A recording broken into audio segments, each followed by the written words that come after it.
ഈ സമ്മറിൽ എവിടെയാ മഴ എന്നല്ലേ എനിക്കും അറിയില്ല. ഞങ്ങൾ ഈ ഓട്ടോയിൽ കയറുമ്പോൾ മഴയുണ്ടായിരുന്നു, ഇറങ്ങുമ്പോഴും മഴയുണ്ടായിരുന്നു. അത് കഴിഞ്ഞിട്ട് മഴ കണ്ടിട്ടില്ല. സോ ഇപ്രാവശ്യം പോയത് ഇതിഹാസം എന്ന് പറഞ്ഞ റെസ്റ്റോറൻ്റ് ആണ്. ഭയങ്കര അടിപൊളി റെസ്റ്റോറൻറ്റാണ്. ബിക്കോസ് ഇതൊരു പഴയ വീട് റിനോവേറ്റ് ചെയ്ത് റെസ്റ്റോറൻ്റ് ആക്കിയേക്കുന്ന. അതുകൊണ്ട് തന്നെ ഇഷ്ടം പോലെ സ്ഥലമാണ്. ഞങ്ങളിങ്ങനെ കിടന്ന് ഫുഡ് കഴിക്കണം എന്നൊരാഗ്രഹത്തോടെയാണ് വന്നത്. പക്ഷേ ശരിക്കും അതിങ്ങനെ സാധിക്കുമെന്ന് വിചാരിച്ചില്ല. കാരണം എക്സാം കഴിഞ്ഞിട്ട് എല്ലാവരും ഭയങ്കര ടയേർഡായിരുന്നു. രാത്രി ഉറങ്ങാത്തവരും എക്സാമിൻ്റെ ഇടയിൽ ഉറങ്ങിയവരും എല്ലാ കൂട്ടത്തിലുണ്ടായിരുന്നു. ഞങ്ങൾ 6 പേരാണ് വന്നത്. And this was the perfect place. അധികം ആൾക്കാരുമില്ല. ഈ ഒരു സ്ഥലം ആൾക്കാരിങ്ങനെ അറിഞ്ഞു വരുന്നതേ ഉള്ളൂ. നല്ല 2 വലിയ ഷാൻലിയേഴ്സൊക്കെ ഉണ്ടായിരുന്നു.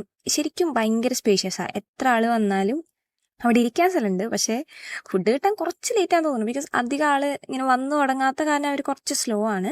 ബട്ട് ഞങ്ങൾക്കത് ഓക്കെ ആയിരുന്നു. ഞങ്ങൾ ഓൾറെഡി ഒരു ഹാഫ് ഡേ ഫുള്ള് ഞങ്ങൾക്ക് സ്പെൻഡ് ചെയ്യാനുണ്ടായിരുന്നു. അതുകൊണ്ട് തന്നെ എന്തോരം നേരം വേണമെങ്കിലും ഇരുന്ന് ഫുഡ് കഴിക്കാം, അല്ലെങ്കിൽ എന്തോരം നേരം വേണമെങ്കിൽ ഇരുന്ന് സംസാരിക്കാം. ആൻഡ് അധികം ആരും ഇല്ലാത്ത കാരണം ഞങ്ങളുടെ സൗണ്ട് മാത്രമായിരുന്നു അവിടെ ഉണ്ടായിരുന്നത്. ആൻഡ് അടിപൊളി സ്ഥലമാണ്. ഭയങ്കര ഒരു ആസ്തറ്റിക് ലുക്കും, പിന്നെ ഇരുന്ന് കഴിക്കാനുള്ള സ്ഥലവും, പിന്നെ എത്ര പേര് വന്നാലും ഇരിക്കാനുള്ള സ്ഥലമൊക്കെ ആയിട്ട്. ഇത് വരുന്നത് പരുത്തിപ്പാറയിൽ മുട്ടട പോകുന്ന വഴിയിലാണ്.